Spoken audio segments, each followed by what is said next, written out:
안녕하세요. K-팝과 J-팝 그리고 음악방송 리뷰를 하고 있는 음악 커뮤니케이터 가치입니다. 오늘 리뷰할 방송은 소년 판타지 7화 방송인데요. 지상파 MBC에서 하고 있는 아이돌 오디션 방송이고요. 지금 화제성 수치랑 검색어 반응은 기존처럼 큰 변동이 없는 상태예요. 시청률은 조금 더 하락을 해서 0.5%가 되었고요. 저는 뭐 이 방송을 리뷰를 하고 있으니까 이 결과에 납득을 하고 있습니다. 맞아요? 29등 같이 오늘 순위 발표를 하고 있는데요. 소년 판타지에 큰 두 가지 문제가 있어요. 먼저 참가자들의 실력 부족에 문제가 있는 거죠. 바로 직전에 보이즈 플래닛과 피크 타임을 했었기 때문에 그것들과 실력을 비교 당할 수밖에 없어요. 같은 씬이니까. 근데 좀 경쟁력이 떨어져 있는 상태죠. 그리고 두 번째가 알 수 없는 연출인데 여기는 뭐 여러 가지 문제가 있어요. 먼저 시즌 1인 방과후 설렘에서 새로운 시도랑 좀 잦은 시스템 변경을 해서 비난을 많이 받았었거든요. 그래서 이번에는 시즌 1의 시스템은 거의 다 버리고 그냥 프로듀스 시스템으로 변경을 했는데요.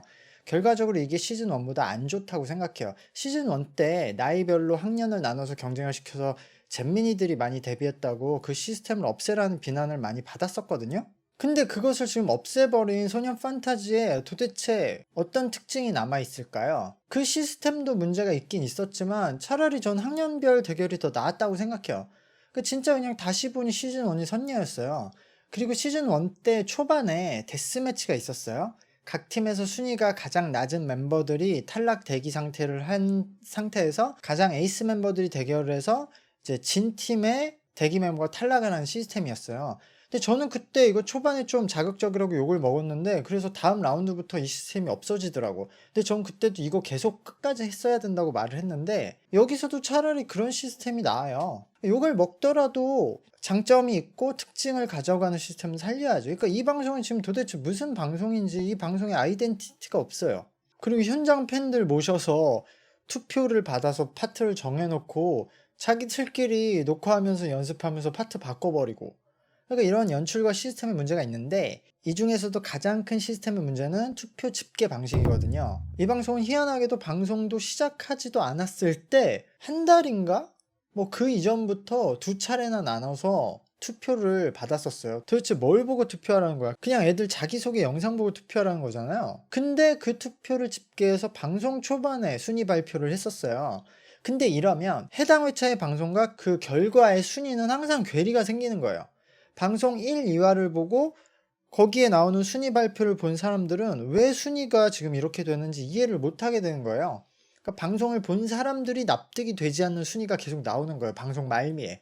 근데 그 순위는 방송을 시작하기 전에 받은 투표니까 당연히 그 방송분에 대한 내용이 반영이 안 돼 있는 거죠.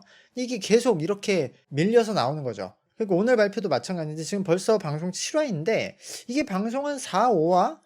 그 정도 때 반영되었어야 할 순위가 오늘 반영이 돼서 나오니까 괴리가 있는 거죠. 현장 투표를 통해서 베네핏은 반영을 한다고 하지만 오늘 방송을 보고 투표한 사람의 결과는 한참 나중에 반영이 된 시스템이에요. 이러니까 사람들이 방송 보고 나서 순위를 보면은 이해가 안 되니까 납득이 안 되고 이 방송 뭐야 이렇게 안 보게 되는 거죠. 오늘 막 순위가 많이 하락한 뭐 산타, 케이단, 히카리 등은 방송 초반에 보고 얘네들 생각보다 엄청 못하네 하고 투표 하락이 이제 반영이 되고 있는 거예요. 히카루도 방송 초반에 벌써 순위가 올라갔어야 되는데 계속 순위가 낮았잖아. 그래서 그건 뭐야 이렇게 되는 거죠. 근데 지금 반영되니까 오늘부터 올라가는 거지. 이러면 소울도 오늘 순위가 떨어지겠네요. 오른 거야? 그러네. 와, 김규래는 그래도 순위가 올라가네. 클라시의 잼민이들은 실력은 동급 최강들이었거든요. 근데 시즌2에서는 뭐 그런 부분에서도 쉽지가 않네요. 아직까지는 멤버들이 높은 순위가 되면 지금 분위기가 좋잖아요.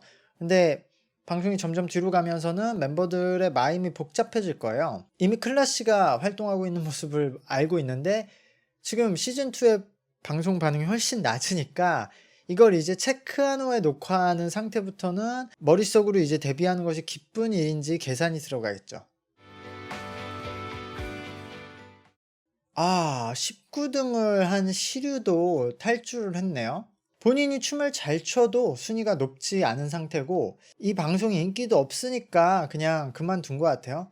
일본에서 이 방송을 이제 뭐 클립이라든가 이렇게 썸네일로 광고할 때 시류를 썸네일에 많이 쓰던데 시류가 나갔네. 이제는 히카루에 몰빵을 해야겠네. 저에게 여기 데뷔 예상 멤버라든가 뭐 실력 픽을 물어보시는데 제가 소년 판타지에서는 그 이야기를 지금 안 하고 있잖아요. 그 이유가 보통 다른 오디션에서는 데뷔 멤버 숫자가 좀 모자라서 탈락할 것 같은 아쉬운 멤버들이 있거든요. 근데 여기는 제가 생각하는 데뷔할 수 있다는 그 기준을 넘는 멤버가 솔직히 너무 적어요. 정말로 적어서 픽을 채울 수가 없더라고. 이게 단순히 데뷔하는 게 끝이 아니잖아요. 지금 씬에서 활동하고 있는 팀들하고 이제 경쟁을 해야 되고 적어도 올해 데뷔하는 다른 신인 팀들과 비교해서 경쟁력을 갖춰야 되거든요. 그러면은 뭐 제로베이스 1도 있는 거죠. 근데 여기서 경쟁력 있는 멤버가 몇 명이나 있을까? 라우드로 데뷔했던 TNX도 지금 인기가 없는데 TNX 멤버들이 여기 나오면 그냥 뭐 1위부터 줄 세우기 하겠죠. 제 생각에 뭐 홍성민, 유준원, 히카루,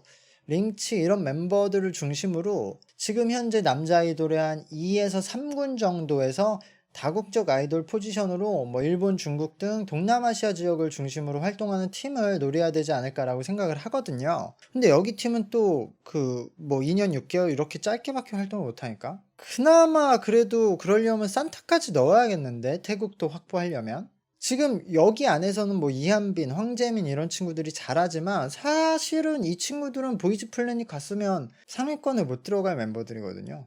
근데 여기서는 이 멤버들이 필요하겠죠. 솔직히 한국에서는 지금 반응이 박살 났으니까 외국인 멤버들로 더 채우는 게 제작자 입장에서는 더 좋을 거예요. 그럼 차라리 유우마도 엄마 역할로 좀 넣자. 그러면 최근에 데뷔한 소디엑이라는 팀이 있는데 그런 팀의 그런 위치, 포지션이 될 것 같아요. 근데 여기는 그래도 만약에 일본인 멤버가 들어가면 소디엑보다는 그 일본 시장에서는 조금 더 유리하겠네.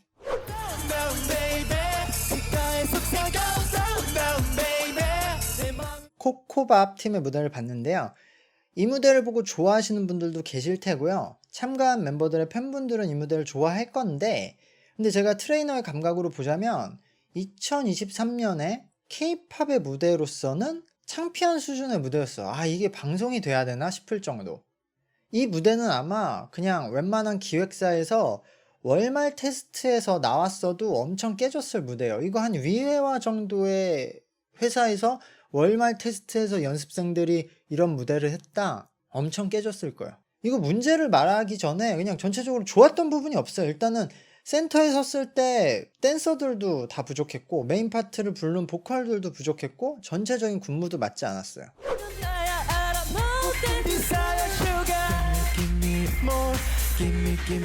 네, 무대 잘 봤는데요. 이 정도 무대가 저는 기본적으로 나와야 된다고 생각해요.